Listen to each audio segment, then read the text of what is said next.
Some moments stay with you forever, not because they were grand, but because they were true. This is a story I've carried in my heart for a long while now. It's about dignity, about what happens when the world tries to strip it away, and what happens when one person refuses to look the other way. If you've ever felt small in a room full of people, if you've ever wondered whether kindness still exists in hard times, then perhaps this story will find a place in your heart too. It's set in 1883, out on the frontier, but the feelings, those are timeless. The laughter started before Eleanor Hartley reached the counter. Virgil Dawson held up the leather ledger like a preacher lifting scripture, his voice carrying across every corner of the crowded general store. $18.42, Mrs. Hartley. He let the number hang. Your husband left quite the legacy. Eleanor's fingers curled around Tommy's shoulder. The boy pressed closer to her hip. Someone near the pickle barrel snickered. A woman in blue calico whispered behind her hand. Near the fabric display, old Ada Patterson looked up from the bolts of cloth. Her eyes moved from Dawson to Eleanor, and something flickered across her weathered face, a memory, perhaps, of debts paid and kindnesses forgotten. I can pay part of it, Eleanor said. Her voice did not waver. $2 now, the rest by month's end. This ain't a charity house. Dawson slapped the ledger shut. Cash or nothing. Near the seed display, a man in a dust-covered hat stood motionless. His jaw tightened. His eyes followed Eleanor as she turned toward the door, back straight. Hands empty. Son at her side. He had seen that walk before. 18 years ago, he had been the one walking out. If this story touched something in you, I'd love to know where you're listening from today. Sometimes the smallest connections remind us we're not alone, and that's a blessing worth sharing. The bell above the door had barely stopped ringing when the stranger moved. Caleb Mercer walked to the counter. His boots left prints in the sawdust. He did not look at Dawson's face. He looked at the ledger. How much did you say? Dawson's eyebrows lifted. 1842? But that ain't your concern, mister. Caleb reached into his coat. The leather pouch made a soft sound against the wood. He opened it and began counting. Morgan silver dollars. One after another. Each coin clicking against the last. The store went quiet. Dawson's smirk faded. His tongue darted across his lower lip. 18. Caleb laid the last coin down. 42 cents. He added 2 dimes and 2 pennies from his vest pocket. You her kin. No. Then why? Write the receipt. Dawson stared at him. The silence stretched. Then he pulled out a scrap of brown paper and scratched the words, paid in full. E. Hartley. Caleb took it without a word. He turned and walked out. The afternoon sun hid his face. He squinted, adjusted his hat, and saw her. Eleanor sat on the bottom step of the mercantile porch. Tommy crouched beside her, drawing lines in the dust with a stick. Her hands were folded in her lap. Her knuckles were white. She looked up when his shadow fell across her. Caleb held out the receipt. Eleanor's eyes moved from the paper to his face. She did not take it. I don't accept charity. It ain't charity. He kept his arm extended. I got a ranch 12 miles north. Stillwater. I need someone to cook for my hands. 4 men, 3 meals a day. There's a cabin on the property. It's small, but it's got a stove and 2 beds. Her jaw tightened. You don't know me. I know you walked out of that store with your back straight. He paused. That's enough. Tommy stopped drawing. He looked up at his mother, then at the stranger, then back at his mother. Eleanor's stomach turned. Pride and hunger, they made poor bedfellows. She took the receipt. When do I start? Tomorrow. I'll bring the wagon at first light. He touched the brim of his hat and walked toward the hitching post where a bay mare waited. Eleanor watched him go. Her fingers tightened around the paper. She did not know his name. Morning light cut through the small window. The floorboards creaked beneath her feet. Eleanor stood in the center of the single room she had called home for 2 years. The cabin smelled of dust and old memories. Morning light cut through the small window, catching particles floating in the air like tiny ghosts. She opened the steamer trunk. The leather straps were cracked, the brass buckles tarnished. It had been her mother's once. Tommy sat on his cot, watching her. His legs dangled over the edge, too short to reach the floor. Mama? Yes, are we coming back? Eleanor's hand stopped moving. She held a folded cotton dress, the one with the mended hem, the one she had worn to her husband's funeral. Her throat tightened. Pack your things. Tommy? She did not answer his question. She did not know how. The boy slid off the cot and went to the corner where his few possessions lay. A wooden horse his father had carved, a cloth doll with button eyes, a small tin soldier missing one arm. Eleanor watched him wrap each item carefully in a piece of burlap. 8 years old. And already he knew how to say goodbye to things. She turned back to the trunk and continued folding. By the time the wagon appeared at the end of the dirt road, everything they owned fit into 1 trunk and 2 cloth bags. Eleanor stood on the porch with Tommy beside her, watching the dust rise behind the approaching horses. Caleb Mercer sat on the driver's bench.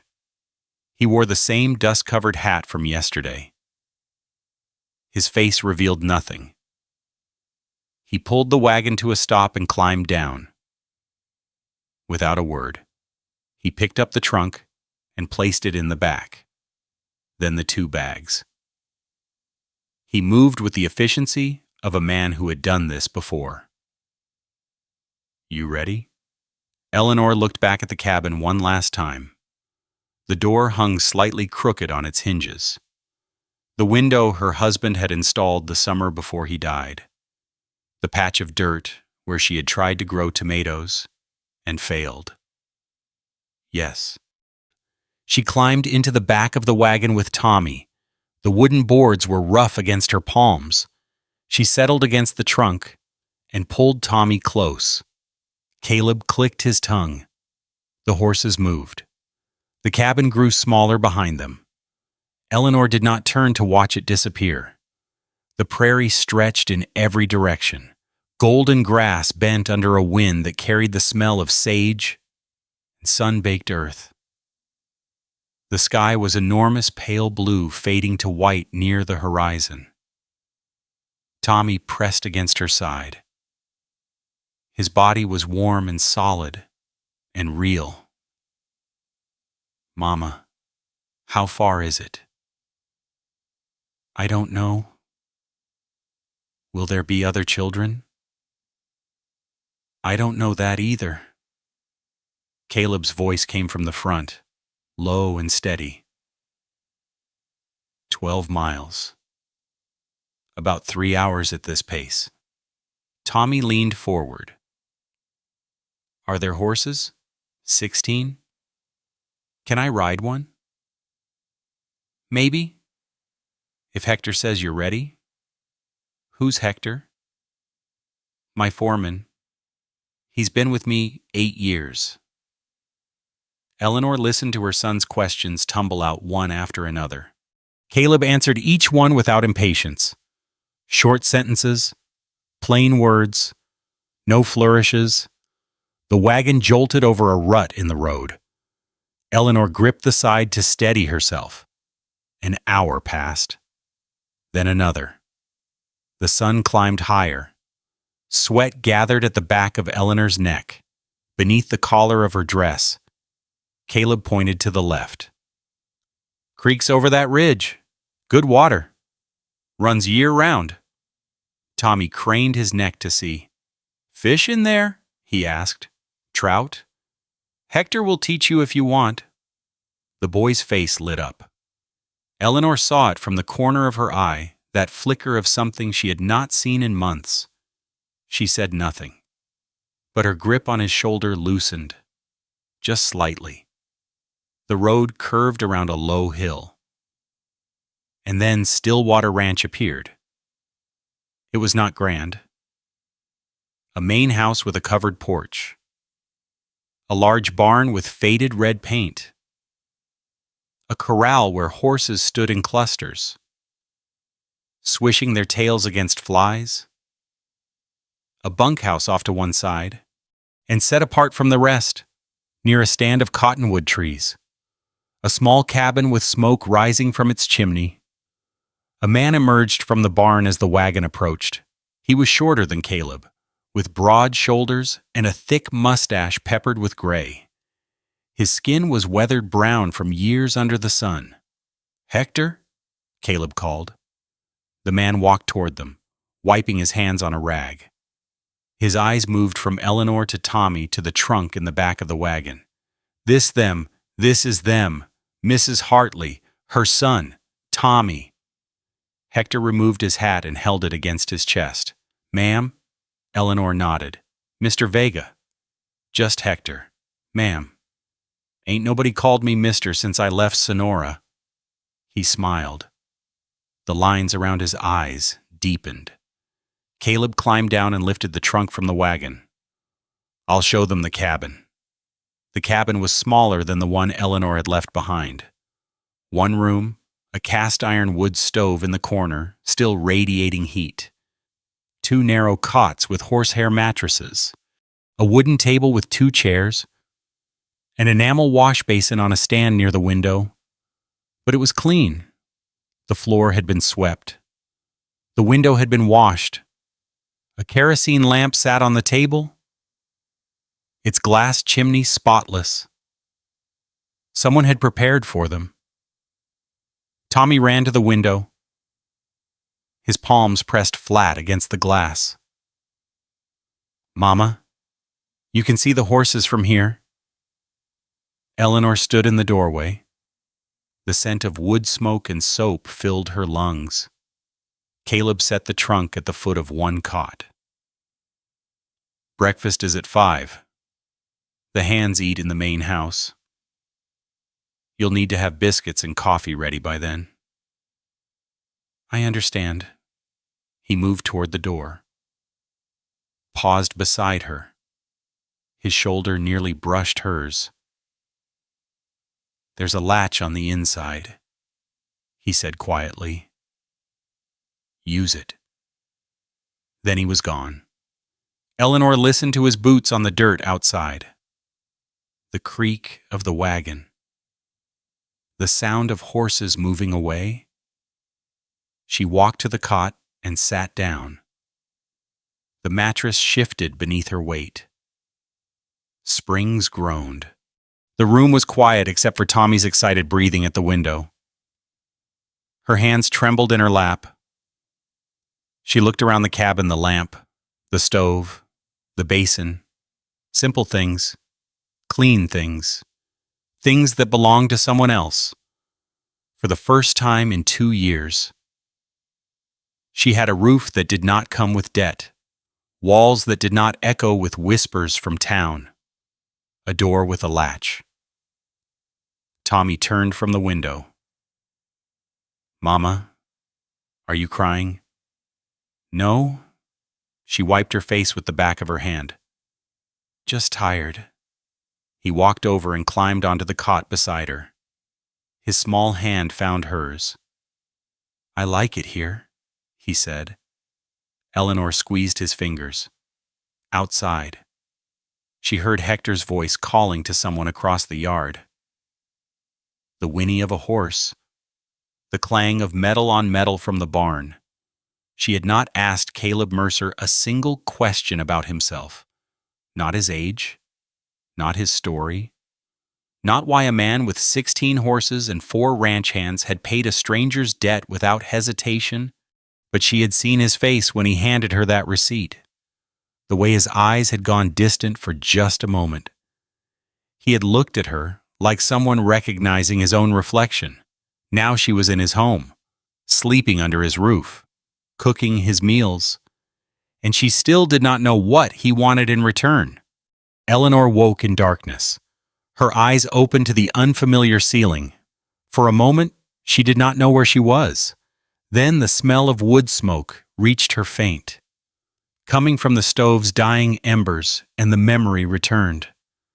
Stillwater Ranch, the small cabin, the stranger's money paying her debt. She turned her head. Tommy slept on the other cot, curled on his side, one arm wrapped around his cloth doll. His breathing was slow and even. Through the window, the sky showed the faintest line of gray along the horizon. 4 o'clock, maybe earlier. Eleanor pushed back the thin blanket and swung her feet to the floor. The boards were cold against her bare soles. She dressed quickly in the darkness, the same cotton dress she had worn yesterday, the one with the mended hem, and tied her hair back with a strip of cloth. She had work to do. The main house was 100 yards from the cabin. Eleanor walked the dirt path in the half-light, her boots leaving prints in the dew-dampened earth. The air was cool and smelled of sage and horse, and something green she could not name. The kitchen was at the back of the house. She found it by the large iron stove that dominated one wall, a wooden table scarred by years of use, shelves lined with tin canisters, a flour barrel in the corner, a lard tin beside it. Eleanor rolled up her sleeves. She found a bowl and measured flour by feel, added salt, cut in the lard with a fork until the mixture resembled coarse sand. Her hands moved from memory, the same hands that had made biscuits for her own husband, in a kitchen that no longer belonged to her. She did not think about that now. Water from the pump, just enough to bring the dough together. She turned it onto the floured table and kneaded. Press, fold, turn. Press, fold, turn. The rhythm steadied her. The stove needed wood. She found the pile beside the back door and fed the fire until the iron began to tick with heat. The Dutch oven went in to warm. By the time the first light spilled through the kitchen window, 24 biscuits sat golden on a cooling rack. Coffee boiled in a large pot. Bacon sizzled in a cast-iron skillet. Footsteps on the porch. Hector appeared in the doorway. He stopped. His eyes moved from the biscuits to the coffee to Eleanor standing at the stove with a wooden spatula in her hand. "You're up early. Used to it." He walked to the table and picked up a biscuit. Broke it in half. Steam rose from the center. He took a bite and chewed slowly. "My wife doesn't make them this good." He paused. "Don't tell her I said that." Eleanor's mouth twitched. Not quite a smile, but close. The ranch hands arrived in groups, R2. 3 men she had not met, weathered faces, calloused hands, shirts that had seen better days. They nodded at her without speaking and filled their plates. The scrape of forks against tin, the slurp of coffee. No one asked who she was or why she was there. They ate. They left. Eleanor washed the dishes. Outside, the ranch came alive. Voices called across the yard. Horses nickered in the corral. Metal clanged against metal somewhere in the barn. Tommy burst through the kitchen door, still in his nightclothes. Mama, Hector said, "I can help feed the horses." "Did he now? Can I please?" Eleanor dried her hands on her apron. The flour sack fabric was soft from years of washing. "Get dressed first, and wash your face." He was gone before she finished speaking. She watched him run toward the cabin, his bare feet kicking up dust. When was the last time he had moved that fast? She could not remember. The morning passed in work. Eleanor cleaned the kitchen until the wood gleamed. She found a ham in the cellar and set it to boil for supper. She scrubbed the table, swept the floor, organized the pantry. Her hands never stopped moving. Through the window, she caught glimpses of Tommy in the yard. He carried a bucket of water that was clearly too heavy for him, sloshing half of it onto his boots. Hector walked beside him, pointing and explaining, patient as a grandfather. Once, she saw Caleb.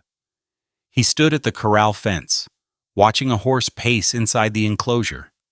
His back was to the house, but his head turned slightly toward the barn where Tommy had disappeared with Hector.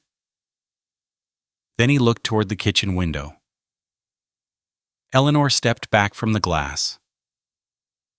Her heart beat faster, though she could not say why. When supper came, she had the table set for 6. Beef stew in a large pot, fresh bread still warm from the oven, butter in a small dish, pickles from a jar she had found in the cellar. The hands filed in. Hector. The 3 men from breakfast, she had learned their names now: Walt, Jeremiah, Gus, and finally, Caleb. He took the seat at the head of the table. His hat hung on a peg by the door. Without it, she could see his face more clearly. Strong jaw, lines around his eyes, from squinting into the sun, hair the color of dust after rain. Tommy sat beside Hector, chattering about everything he had learned: how to measure oats, how to check a horse's hooves, how to tell if a mare was about to foal. "And Hector let me brush one," Tommy said. "The brown one with the white spot. He said her name is Penny." "She's gentle," Hector said. "Good horse for learning." Eleanor set a plate in front of Caleb. Her fingers brushed his as she pulled her hand back. Neither of them spoke. Across the table, Hector lifted his coffee cup to hide the small smile that crossed his face. The meal continued. Spoons scraped against bowls. Bread was torn and passed. The stew was good. Eleanor knew it was good, but she barely tasted what she ate. Her awareness kept drifting to the man at the head of the table, the way he held his fork, the white scar that ran across the back of his right hand. Tommy noticed it too. "Mr. Caleb." The boy's voice cut through the quiet. Caleb looked up. "Just Caleb. What happened to your hand?" The table went still. Walt and Jeremiah exchanged a glance. Gus suddenly became very interested in his bread. Caleb set down his fork. He held up his hand, turning it so the scar caught the lamplight. The mark was thick and pale, running from his knuckles to his wrist. "Rope burn," he said. "I was about your age, maybe a little older. First time I tried to break a horse on my own. What happened? Horse bolted. The rope was wrapped around my hand. Should have let go. Why didn't you?" Caleb's mouth curved, not quite a smile. "Too stubborn. Thought I could hold on." "Did it hurt?" "Hurt like the devil." He lowered his hand. "Now it just reminds me not to be that stupid again." Tommy laughed. The sound filled the kitchen, bright and sudden and real. Eleanor's throat tightened. She had not heard that laugh in so long. Not since before the fever took Tom. Not since the debt collector started coming. Not since the whispers began. She looked at Caleb. He was watching Tommy. And something in his face had changed. The hardness around his eyes had softened. Just for a moment. Just enough for her to see. Then he noticed her looking. Their eyes met across the table. Neither looked away. Hector cleared his throat. "Good stew, Mrs. Hartley." "Thank you." "Best we've had since Caleb's last cook quit." "Why did he quit?" Tommy asked. Silence. Hector shot a look at Caleb. Caleb's jaw tightened almost imperceptibly. "He didn't quit," Gus muttered into his cup. "Town ran him off." Eleanor's spoon stopped halfway to her mouth. "What do you mean?" she asked. No one answered. 3 weeks at Stillwater. And Eleanor had learned the rhythm of the ranch. 4:30 wake. Dress. Walk to the main house in darkness. 5 biscuits. Bacon. Coffee for the hands. 6 to noon cleaning. Laundry. Mending. Preparing the midday meal. Afternoon bread for tomorrow. Inventory of the pantry. Planning for supper. Evening serve the meal. Wash the dishes. Return to the cabin. Collapse into bed. Her hands had grown rough again. Calluses formed on her palms from scrubbing. Her shoulders ached from kneading dough. But the work was honest. And the pay came every Saturday, $3 in silver coins that she kept in a tin box beneath her cot. Tommy had changed too. He no longer clung to her skirts. He spent his days with Hector, learning to groom horses, mend fences, identify the different grasses that grew along the creek. His cheeks had color now. His arms were beginning to show muscle. On the morning she drove the wagon into town, Eleanor told herself it would be simple. A supply run, flour, sugar, salt, coffee beans, in and out. Tommy wanted to come. "Not this time," she said. "Stay with Hector. Help him check the north fence." The boy's face fell, but he nodded. He trusted her now. Trusted the ranch. Trusted the routine. Eleanor climbed onto the wagon seat and took the reins. The horses, a pair of gentle mares named Bess and Clara, knew the way. She let them set their own pace. The 12 miles to town passed slowly. The sun climbed higher. Heat gathered beneath her bonnet, dampening the hair at her temples. She watched the prairie grass bend in waves under the wind and tried not to think about what waited at the end of the road. The town appeared around a curve, the same cluster of buildings she had known her whole married life. The same church steeple, the same water tower, the same sign over Dawson's General Store. She tied the horses at the hitching post and stepped down onto the boardwalk. The bell above the door announced her entrance. Dawson stood behind the counter, arranging tins on a shelf. His head turned. His eyes moved from her face to her dress to the small purse in her hand. "Mrs. Hartley?" His voice carried across the store. "Back so soon?" Eleanor walked to the counter without responding. She placed her list on the wood between them. 5 pounds of flour, 2 pounds of sugar, 1 pound of salt, 3 pounds of coffee beans. Dawson did not move to fill the order. He leaned against the shelf behind him and crossed his arms. "Heard you're settled in out at Stillwater." "The items, please." "Must be comfortable. Big ranch, plenty of room." 2 women near the fabric display stopped their conversation. Eleanor felt their eyes on her back. "Just the supplies, Mr. Dawson." He pushed himself off the shelf and began gathering the items. Slowly. deliberately. Each movement stretched longer than necessary. "Interesting arrangement you've got out there," he said, measuring flour onto the scale. "Widow woman? Single man? Alone on a ranch?" The words landed like stones. Eleanor's fingers curled around the edge of the counter. She did not respond. Behind her, the two women resumed their whispered conversation. The words were soft but clear enough to reach her ears. Living with him. Just like that. No shame at all? And with a child, no less. The scale clinked. Dawson wrapped the flour in brown paper. "That'll be $2.15. Eleanor counted out the coins. Her hands did not shake. She would not allow them to shake.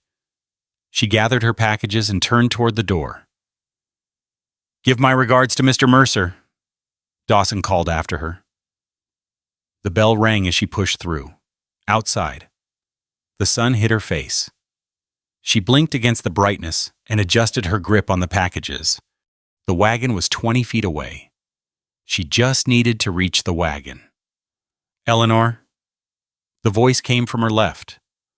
An older woman stood on the boardwalk, leaning on a wooden cane, white hair pinned beneath a simple bonnet, a face creased by 7 decades of prairie wind and sun.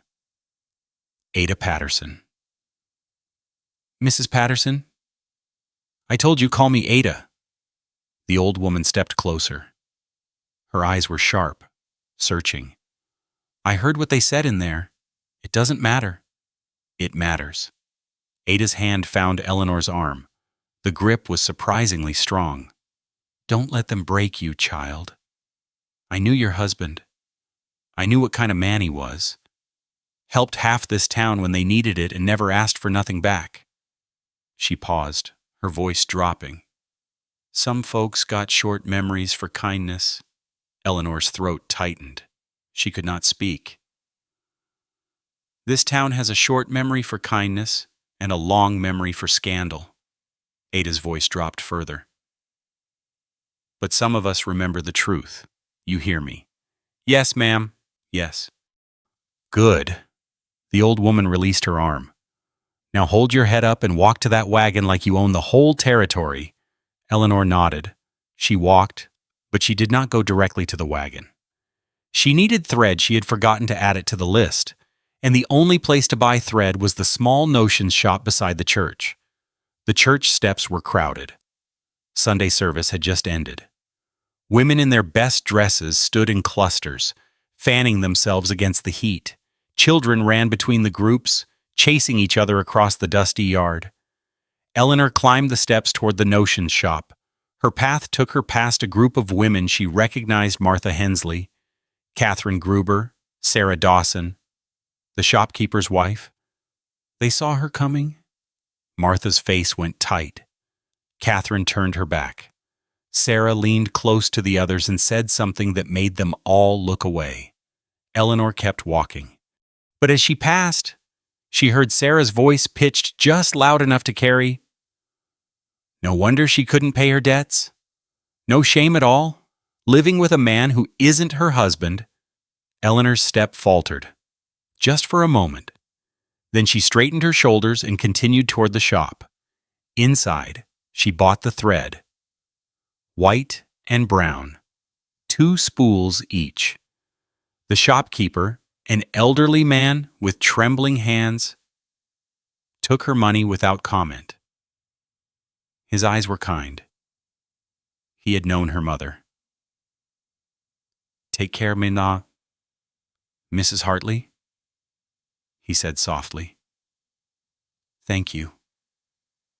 She walked back to the wagon, past the church, past the women who would not meet her eyes, past the children who fell silent as she approached. Sensing the tension their parents could not hide, she loaded the packages into the wagon bed, climbed onto the seat, took the reins. The horses moved forward. The town fell away behind her. Only then did the burning begin. Her eyes stung. Her chest ached. She gripped the reins tighter, leather cutting into her palms, and stared at the road ahead. She would not cry. Not here. Not where someone might see. The prairie stretched around her, empty, golden, silent except for the creak of the wagon and the steady clop of hooves. Mile after mile passed. The tears did not fall. She would not let them. When the gate of Stillwater Ranch appeared on the horizon, Eleanor saw a figure waiting beside it. Caleb stood with his arms crossed, his hat pulled low against the afternoon sun. He watched the wagon approach. He did not wave. Eleanor pulled the horses to a stop beside him. For a long moment, neither spoke. Then Caleb walked to the back of the wagon and began unloading the packages. Flour, sugar, salt, coffee. "How is town?" he asked without looking at her. "Fine." He paused.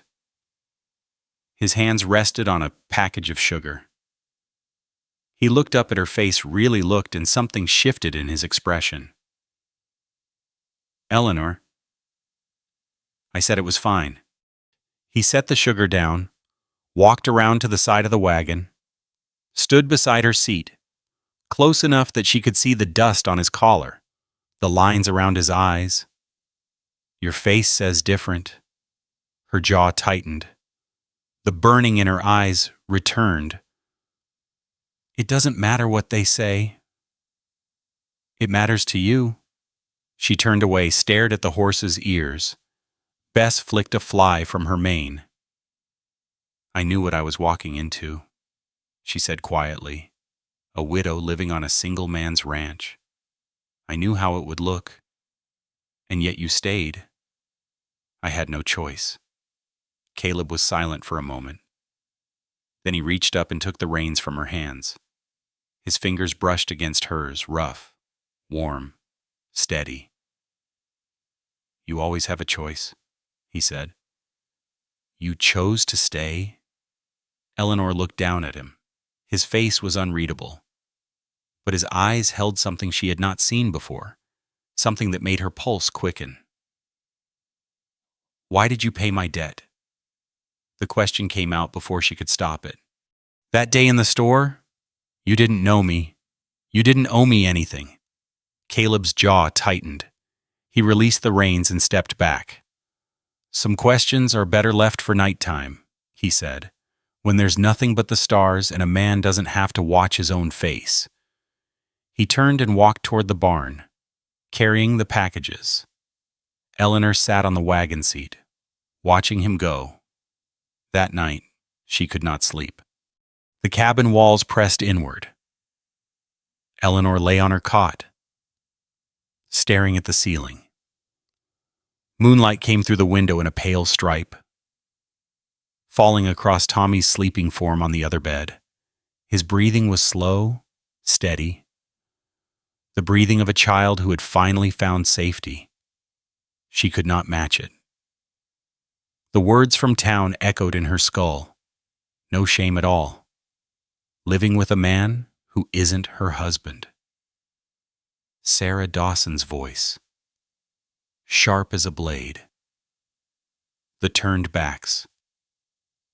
The whispers that stopped just as she came within earshot. The blanket felt like a weight on her chest. She pushed it aside and sat up. Her bare feet found the cold floor. She reached for her shawl wool, worn thin at the elbows, and wrapped it around her shoulders. Outside. She needed to be outside. The door creaked as she eased it open. The night air hit her face, cool and clean and carrying the scent of sage.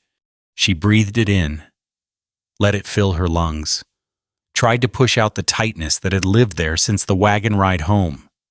Then she saw him, Caleb sat on the porch of the main house, 60 yards away.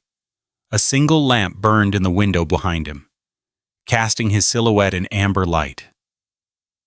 He held a cup in his hands. He did not move. Eleanor hesitated. She should go back inside. Close the door. Wait for morning. Her feet carried her forward. The grass was damp with dew. It soaked through the hem of her nightgown as she crossed the yard. The sound of crickets rose and fell around her, a pulse that matched the beating in her chest. Caleb's head turned as she approached. He said nothing, made no move to rise, simply watched her climb the 3 steps to the porch and stop a few feet from his chair. "Couldn't sleep," she said. "Makes 2 of us." She looked at the empty rocking chair beside him. He followed her gaze, then nodded.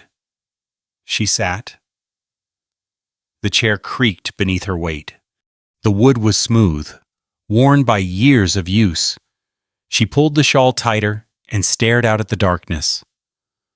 Neither spoke for a long time. The stars were bright overhead, brighter than she had ever seen them in town. No street lamps here, no light from shop windows. Just the moon and the endless scatter of white against black. "Coffee's cold," Caleb said finally. "Left over from supper. Been sitting here a while." "What keeps you up?" He did not answer immediately. His thumb traced the rim of the enamel cup. Around and around. "Same thing that always does." Eleanor waited. She had learned, in the weeks on this ranch, that Caleb Mercer was not a man who could be rushed. Words came from him like water from a deep well, slowly. And only when he was ready. "You ever wonder why I paid that debt?" Her heart skipped. "You said some questions are better left for nighttime." "It's nighttime." She turned to look at him. His profile was sharp against the lamp's glow. The line of his jaw, the set of his shoulders. He looked older in this light. Older and more tired. "I wondered," she admitted. "Every day since." Caleb set the cup down on the porch rail. His hands hung between his knees. "I was 16, he said. Summer of 65. Fever came through the territory like a scythe, took whole families. Didn't matter if you were rich or poor, good or bad. Fever didn't care." Eleanor's breath caught. She did not speak. "My folks got sick first. My father, then my mother. 3 days later, I rode into town for medicine. Quinine.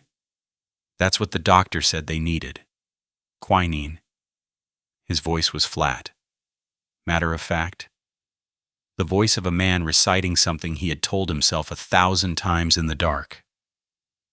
"The general store had it. I saw the bottles on the shelf. Right behind the counter.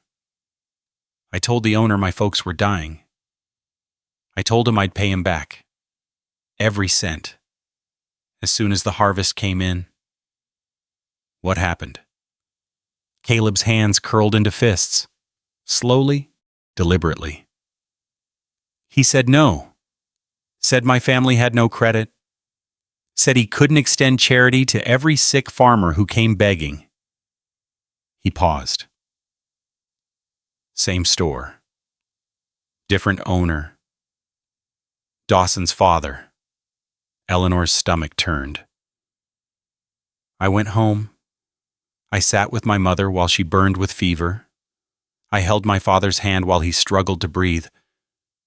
I watched them die. Eleanor, both of them. 3 days." His voice cracked on the last word, just barely. a fracture in stone. 3 days later, I sold my father's pocket watch. Only thing he owned worth anything. Got $12 for it. Rode back to town. Bought the quinine. He fell silent. The crickets sang. The wind stirred the grass.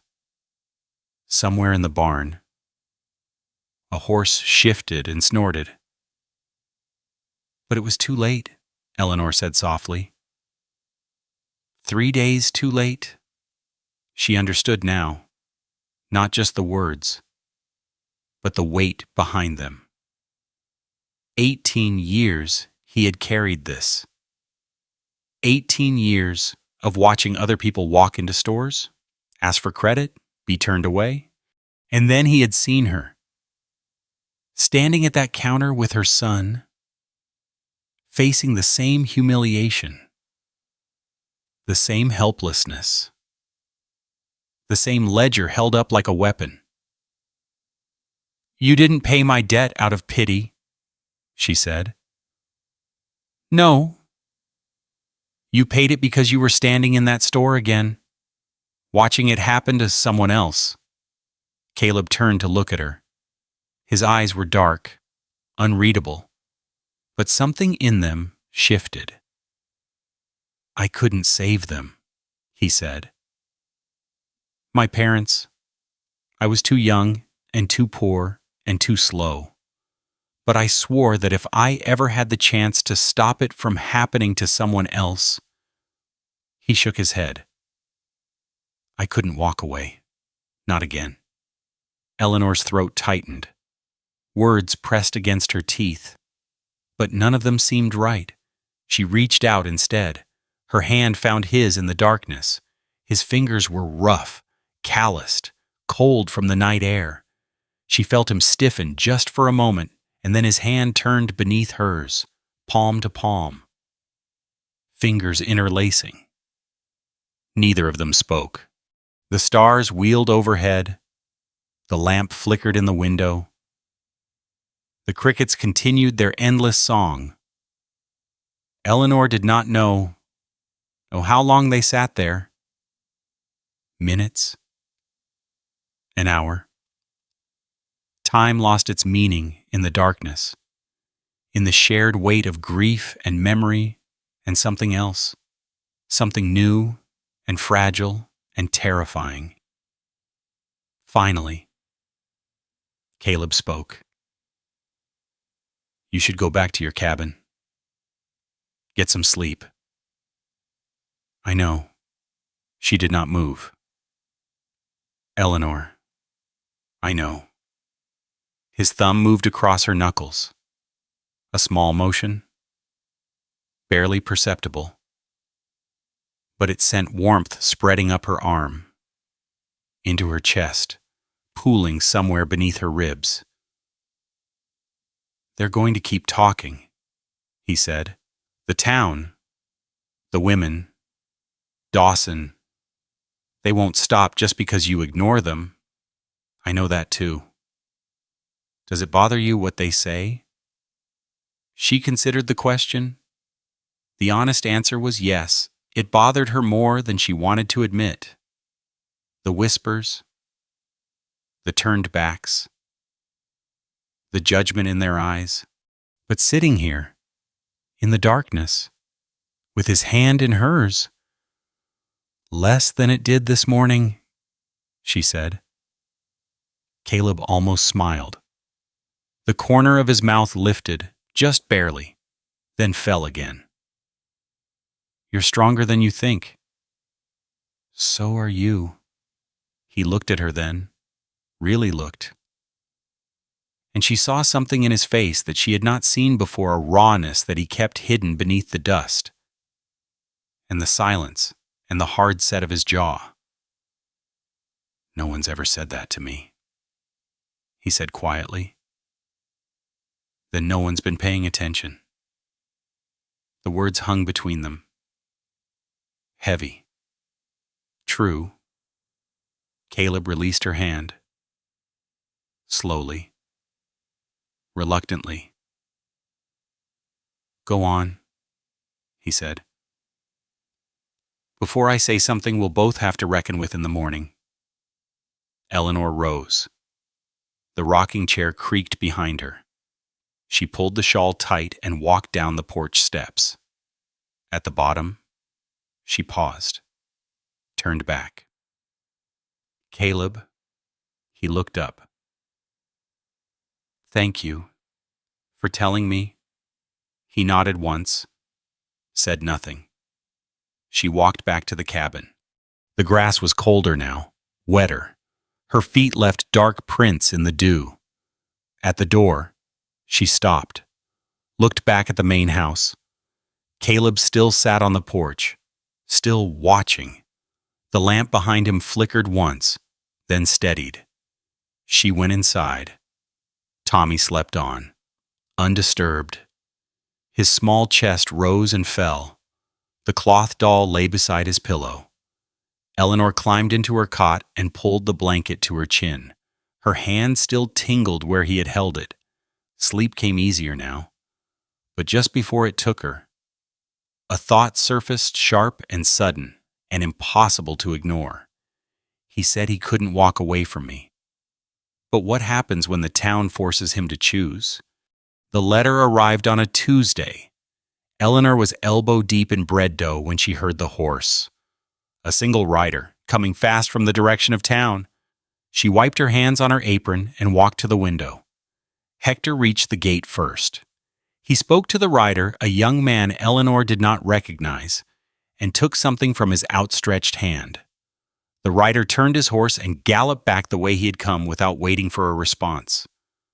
Hector stood at the gate for a long moment, staring at the envelope.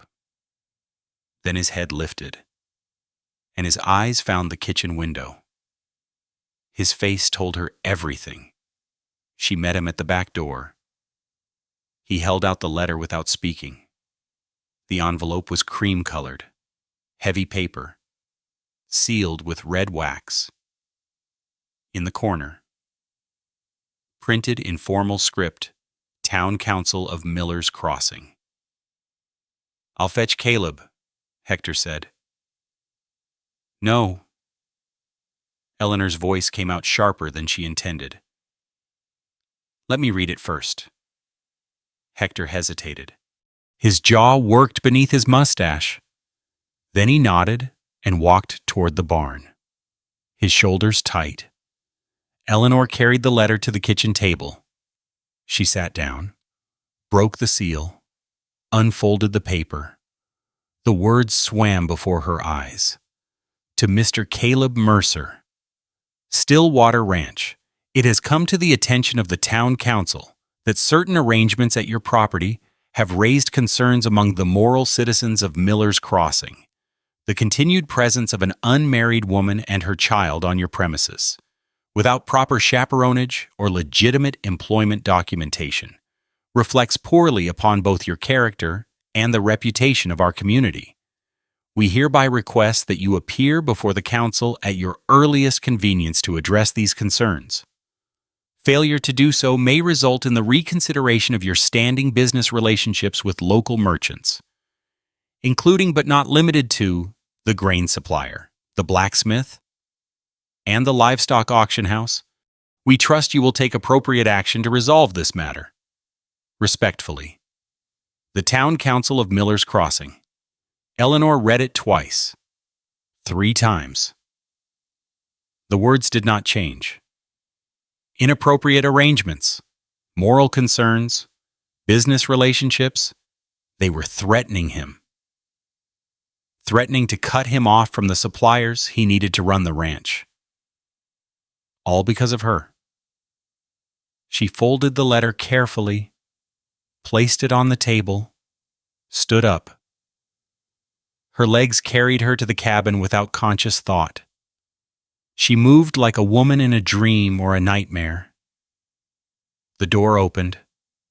The trunk sat at the foot of her cot, still half unpacked from the day she had arrived. She began to fold. The cotton dress with the mended hem. Tommy's Sunday shirt. The cloth doll with button eyes.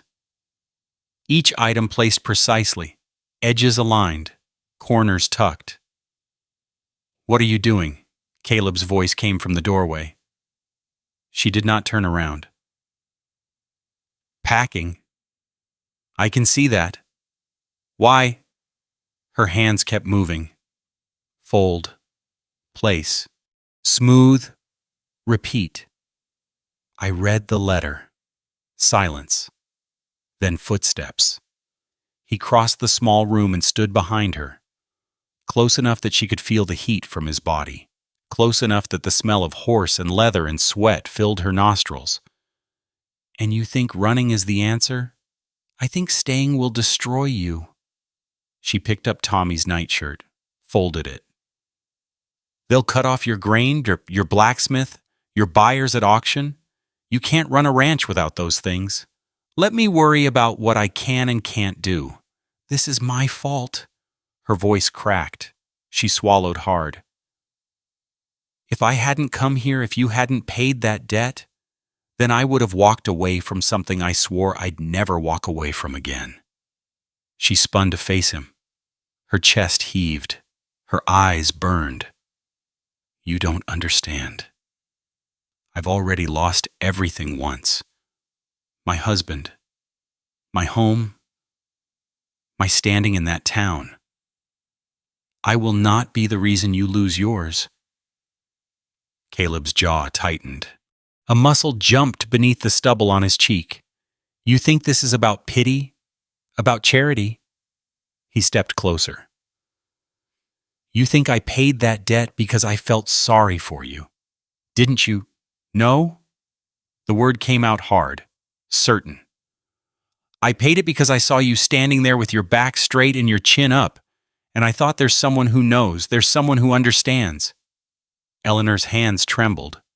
She pressed them flat against the fabric in the trunk. "That doesn't change what they'll do to you. They can try." "Caleb, 18 years I've been alone in this house." His voice rose. 18 years of nothing but work and silence and empty rooms. You're the first one made it feel like home." The words hit her like a fist. She stepped back. Her heel caught on the edge of the cot. She stumbled, reached for the wall, missed. Her body pitched sideways through the open door. She landed hard. The mud was cold, thick. It splattered across her dress, her hands, her face. The smell of it, earth and horse manure and rotting hay, filled her nose, her mouth. She pushed herself up onto her hands and knees, gasping. Mud dripped from her chin. She looked up at Caleb, standing in the doorway.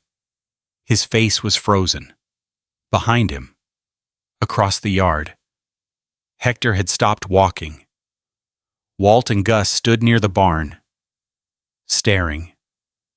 Everyone was looking at her. Kneeling in the mud, dress ruined, hair coming loose from its pins.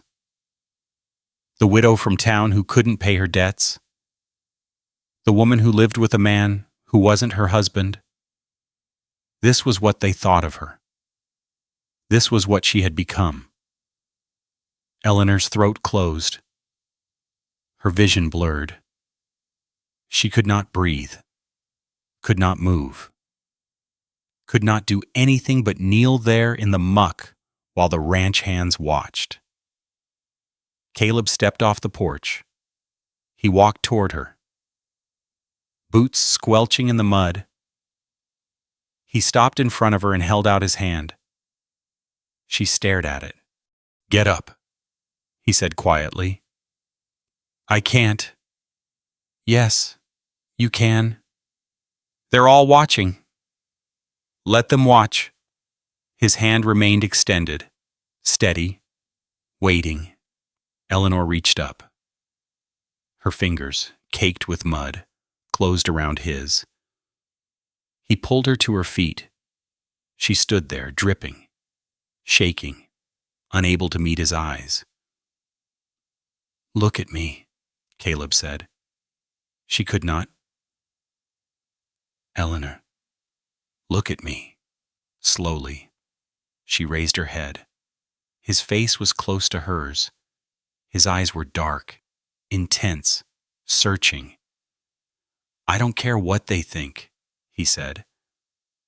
I don't care what the town council says. I don't care if they cut off every supplier from here to Kansas City. His grip on her hand tightened. You're the first person who made me want to care about anything in 18 years, and I will not let them take that away. Eleanor's lip trembled. Mud dried on her cheeks, pulling at her skin. What do you want from me? She whispered. I want you to stay. And if staying ruins you, then I'll be ruined. His voice dropped. But at least I won't be alone. She could not speak, could not move, could not breathe. The letter sat on the kitchen table. The threats, the ultimatums, the weight of an entire town pressing down on both of them. And here stood this man, this quiet, stubborn, broken man asking her to stay. Across the yard, Hector turned away. Walt and Gus went back to their work. The moment passed, and the ranch continued as if nothing had happened. But everything had happened. I need time, Eleanor said finally. To think. Caleb nodded. His face was unreadable. But something flickered in his eyes, disappointment, maybe, or fear. Take all the time you need. He released her hand and walked back toward the barn. Eleanor stood in the mud, watching him go. That night, she did not unpack the trunk. Tommy found her sitting on the edge of her cot, staring at nothing. He climbed up beside her, his small body warm against her side. Mama, yes?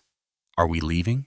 She looked at the trunk, the folded clothes, the cloth doll packed on top. I don't know, sweetheart. I don't want to leave. I know. He was quiet for a moment. Then, Mama, are we a family now? You and me and Caleb. Eleanor's heart stopped. The question hung in the darkness. Simple. Impossible. True. She opened her mouth to answer. No words came. Eleanor woke before dawn. She lay still for a moment, listening to Tommy's breathing. The cabin was dark. The trunk sat at the foot of her cot, still packed from the night before. She sat up, pushed the blanket aside, walked to the trunk. One by one, she lifted the items out. Tommy's Sunday shirt, the cloth doll, her cotton dress with the mended hem. Each piece returned to its place, the small shelf by the window, the hook on the wall, the drawer beneath her cot. She was not leaving. The decision had come somewhere in the darkness, between the hours of midnight and dawn, not a grand revelation, not a moment of clarity, just a slow settling, like sediment finding the bottom of a still pond. Running would not stop the whispers. Running would not erase the debt. Running would only prove them right, that she was exactly what they said she was.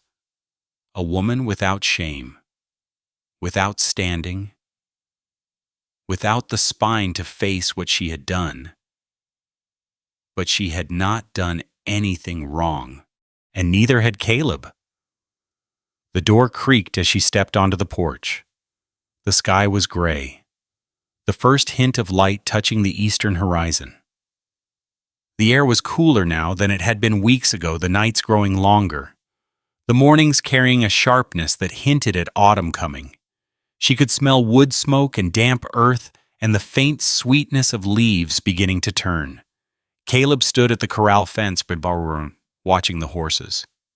His back was to her, but his shoulders were rigid. He had not slept either. She walked across the yard. Her boots left dark prints in the wet grass. He turned when she was 10 feet away. His face was drawn, eyes shadowed. He looked at her, then at the cabin behind her, then back at her face. "The trunk," he said. "Unpacked?" Something shifted in his expression. Not quite relief, not quite hope, something more fragile than either. "You're staying?" "I'm staying." She stopped beside him at the fence. A bay mare lifted her head and nickered softly. "But not like this. Not hiding out here while they write letters and make threats." "What do you want to do?" Eleanor turned to face him. The morning light caught the lines around his eyes, the stubble on his jaw, the scar on his hand where it rested on the fence rail. "I want to go into town," she said. "Today? Now? I want to walk into that store and look Virgil Dawson in the eye and tell him that I don't owe him anything. Not money, not explanations, not shame." Caleb's jaw tightened. "You sure about this?" "No." She almost smiled. "But I'm doing it anyway." He nodded slowly.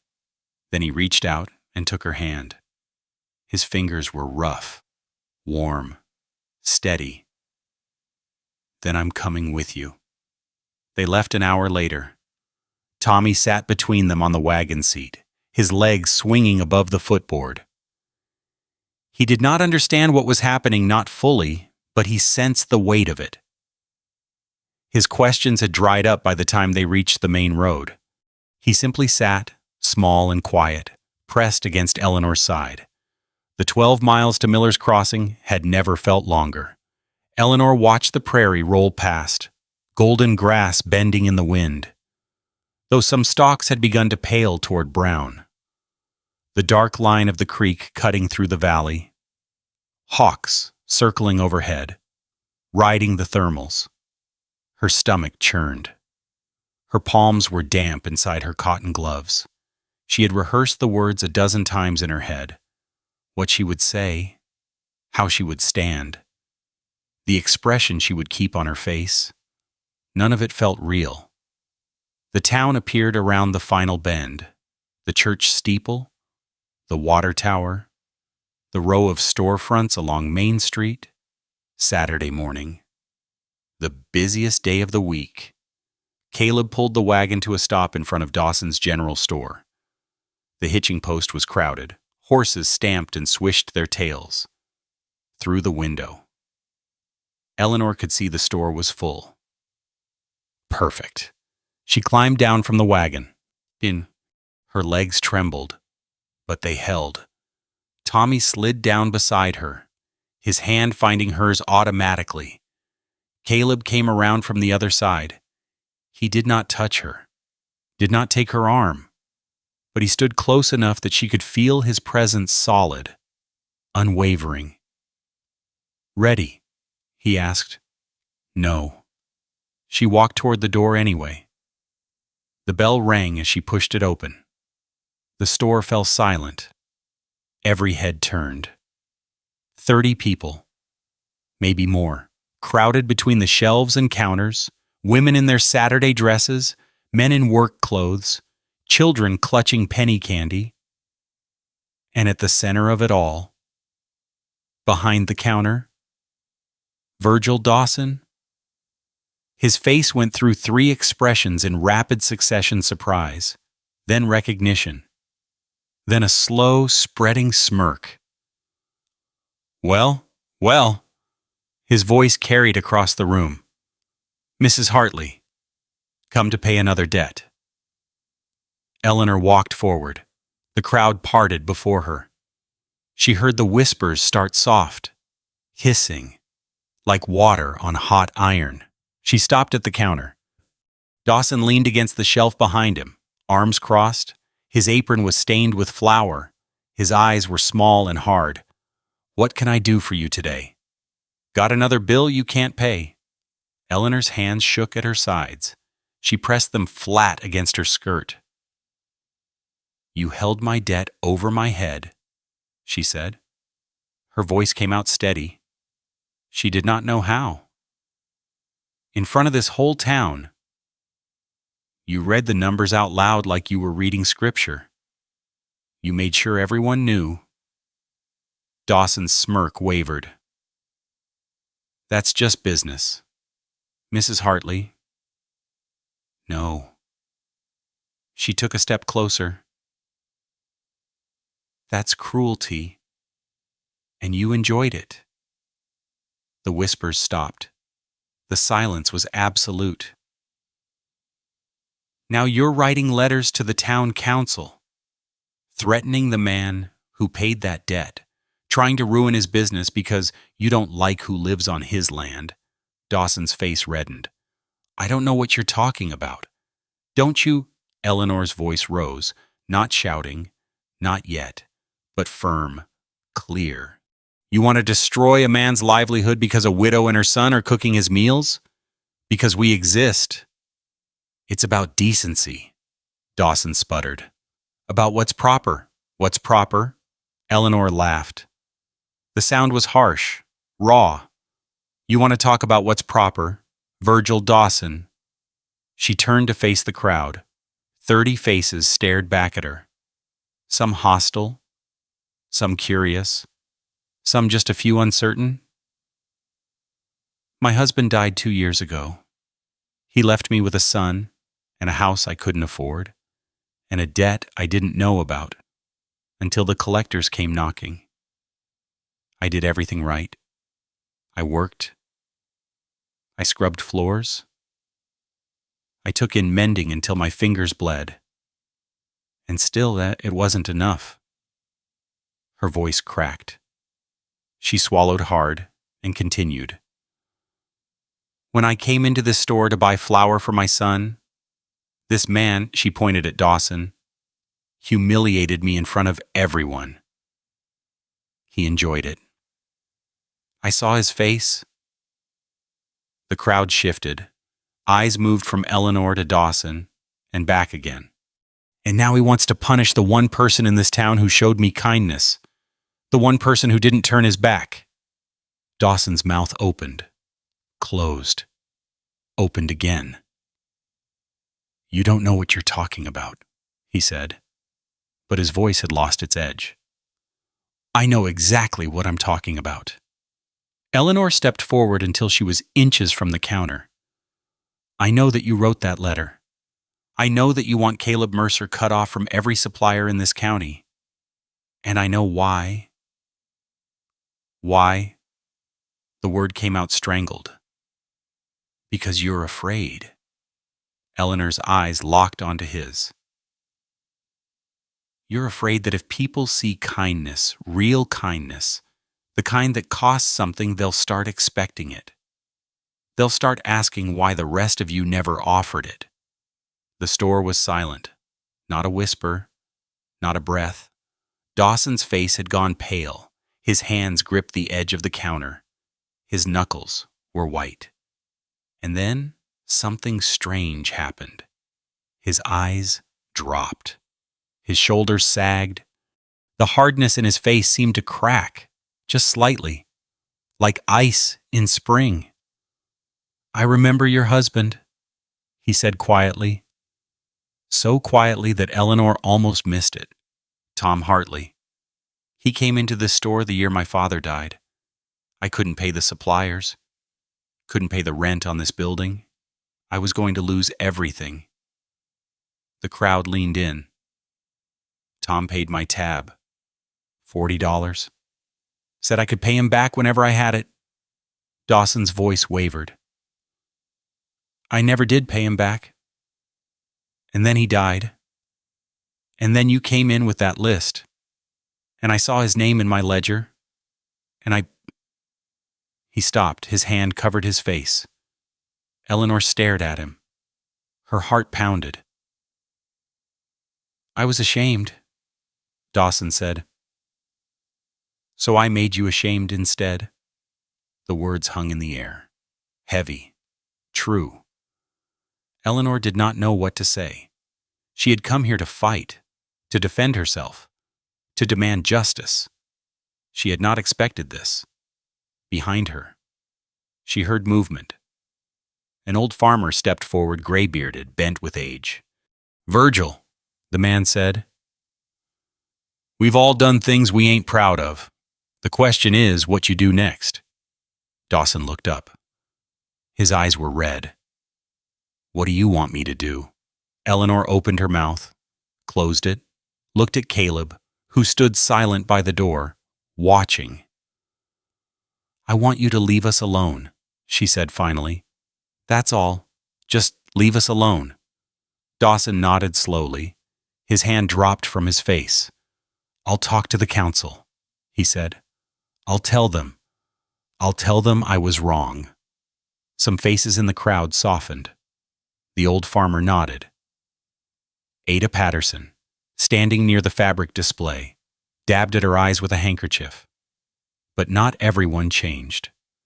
Martha Hensley's expression remained hard as stone. Sarah Dawson stood frozen beside the pickle barrel, her face unreadable. A few others exchanged skeptical glances, arms crossed, unconvinced. Eleanor noticed. She filed it away. Some wounds healed slowly, some never healed at all. But this was a start. She felt the tension drain from her body. Her legs went weak. She reached out and steadied herself against the counter. Tommy's small hand slipped into hers. "Mama." His voice was barely a whisper. "Can we go home now?" Home. The word struck her like a bell. She looked down at her son. His face was pale but calm. He was not afraid. "Yes," she said. "We can go home." She turned and walked toward the door. Caleb fell into step beside her. The crowd parted. Outside, the sun had risen fully. The street was bright with morning light.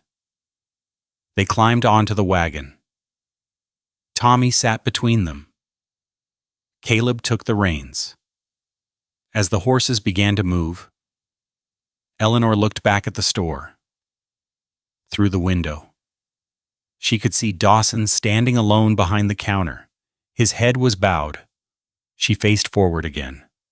The road to Stillwater stretched before them. Behind her, the town grew smaller, quieter. She did not look back again. The wagon rocked gently over the rutted road. Eleanor sat with her hands folded in her lap, watching the prairie grass bend in the afternoon wind. The sun hung low, casting long shadows across the land. The air was cooler now than it had been when they left. She could feel autumn settling into the territory, smell it in the sharpness beneath the fading warmth. Some of the cottonwood leaves along the creek had begun to turn, pale yellow against the endless gold of the grass. Tommy had fallen asleep within the first mile. His head rested against Eleanor's arm, his body slack and heavy with exhaustion. She shifted slightly to give him more room. His breathing was slow, even. The breathing of a child who had no more fears to carry. Caleb held the reins loosely. The horses knew the way. Neither of them spoke. The silence was different now. Not tense, not heavy with unspoken words, just quiet. The kind of quiet that comes after a storm passes and the world starts breathing again. Eleanor's eyes drifted to Caleb's profile. The line of his jaw, the stubble on his cheek, the way his hands rested easy on the leather. He turned his head slightly, caught her looking. She did not look away. "You did something back there," he said. His voice was low, rough at the edges. "Something I've never seen anyone do." "What's that?" "You made Virgil Dawson feel shame." The corner of his mouth lifted. "I've known that man 15 years. Never thought I'd see him hang his head." Eleanor considered this. The memory of Dawson's face, the crack in his armor, the way his voice had broken when he mentioned Tom still felt strange, unreal. He surprised me, she admitted. I went in there ready to fight. I didn't expect him to surrender. You didn't give him a choice. Caleb shook his head slowly. You stood there and told the truth, not shouting, not crying, just truth. What's a man supposed to do with that? Apologize. Apparently. Caleb laughed. The sound was quiet, rusty, like a door that hadn't been opened in years. Eleanor found herself smiling. The miles passed. The sun dropped lower. The shadows lengthened. Tommy stirred once, mumbling something about horses, then settled deeper into sleep. Eleanor brushed the hair from his forehead. His skin was warm, slightly damp with sweat. He's a good boy, Caleb said. He is. He asked me yesterday if I knew how to whittle, said he wanted to learn how to make a horse, like the one his father made him. Eleanor's throat tightened. She looked down at her son's sleeping face. What did you tell him? Told him I'd teach him. If that's all right with you. She nodded. Could not speak. The gate of Stillwater Ranch appeared on the horizon. The familiar shapes emerged from the golden light, the barn, the corral, the main house with its covered porch, the small cabin beneath the cottonwood trees, home. The word rose in Eleanor's mind without permission. She pushed it back down. It was too soon for that word. Too much had happened. Too much was still uncertain. But the feeling remained. Hector met them at the gate. His face split into a wide grin when he saw them. I knew it, he said. I told Gus, I said, they're going to walk into that store and set things right. Not with fists, with words. How did you know? Eleanor asked. Because I've seen that look before. Hector helped her down from the wagon. My wife had it the day she told my mother she wasn't going to make tortillas the old way anymore. Scared me half to death. Eleanor laughed. The sound surprised her light, genuine, bubbling up from somewhere deep. Come on, Hector said. Supper's ready. I made beef stew. Not as good as yours, but it'll fill a belly. The kitchen was warm with the smell of meat and onions. The table was set for 6 tin plates, wooden spoons, a basket of bread that Hector had clearly attempted to make himself. The loaf was lopsided, slightly burned on one side. Don't say anything, Hector warned.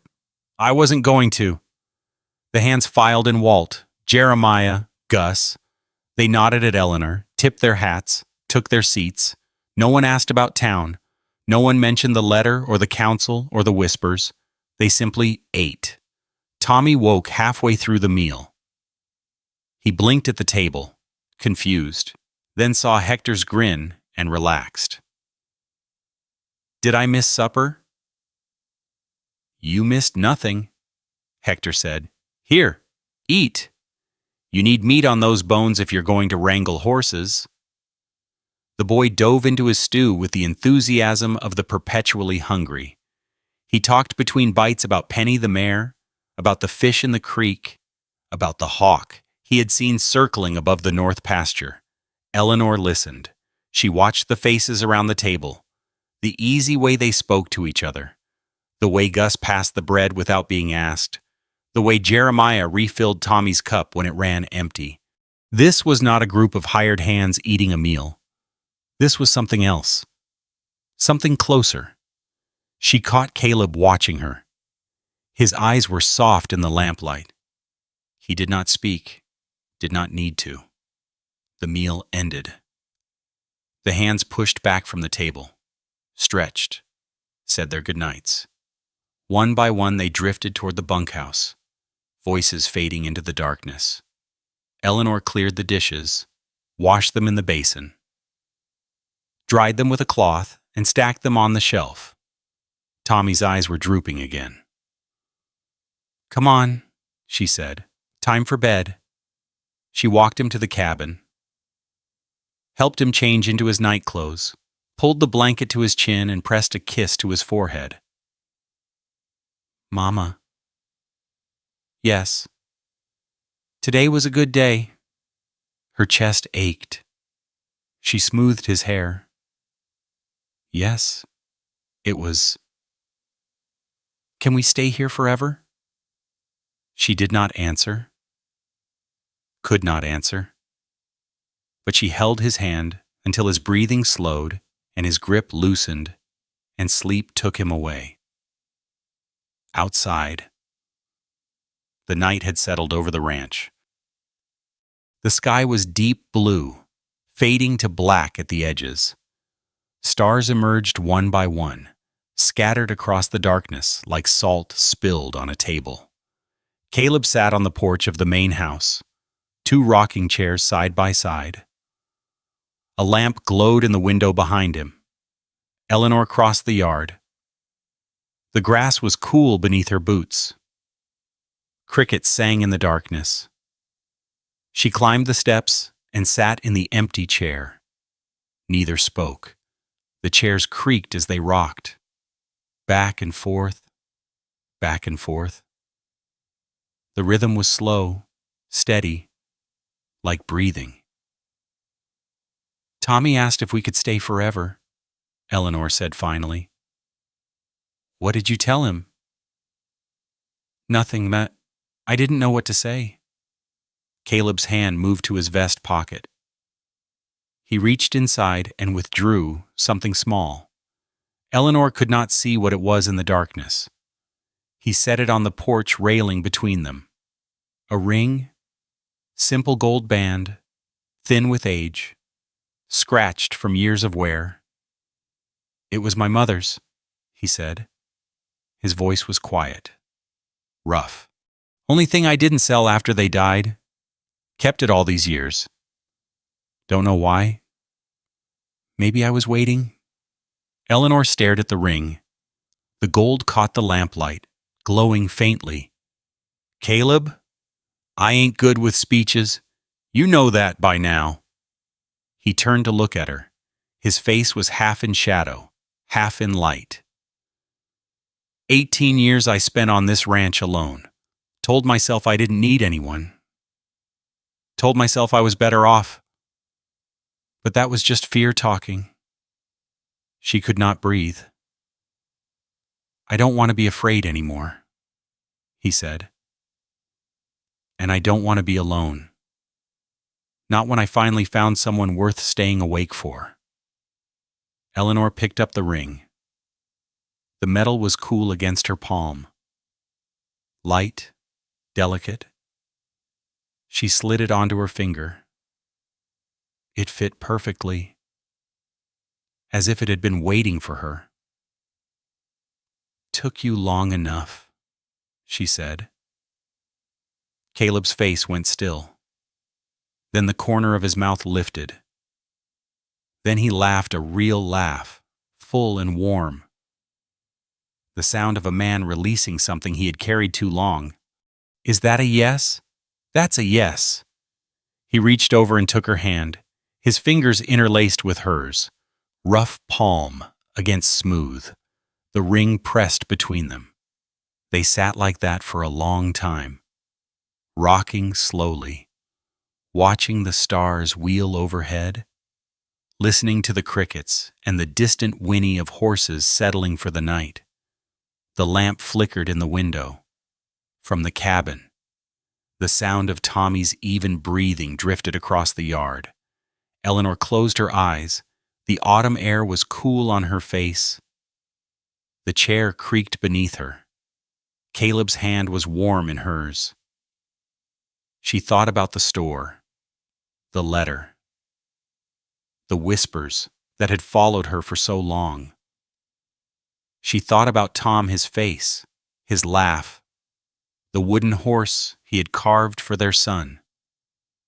She thought about loss, about grief, about the long months of darkness when she had wondered if the light would ever return. And she thought about this porch, this man, this night, this fragile, unexpected, hard-won peace. Tomorrow there would be work, breakfast to make, horses to tend, a boy to raise and a ranch to run, and a life to build from the ruins of everything that came before.